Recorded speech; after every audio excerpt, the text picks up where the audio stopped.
So, first step, when holding the kettlebell, we're gonna use this L shape of our hand into the edge of the groove here on the horn. So we're gonna grab through, hold it off to the side, and then from here, we're gonna wrap up. You don't have to squeeze super tight, but the ball of the kettlebell is actually resting on my wrist. So I'm making sure my wrist doesn't get into this position. So my wrist doesn't open up. I'm making sure it's nice and closed throughout the entire time.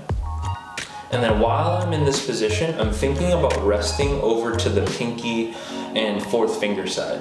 So there's not too much weight here. I can open up my fingertips if I wanted to, and I'm still maintaining that support throughout the entire kettlebell. So keeping it close, knuckles in. This is gonna be key for when you do cleans. I'm on my knees, but yeah, if we're doing any cleans, you want this to be comfortable. You don't want it to flip over and snap your shoulders and elbows and forearms.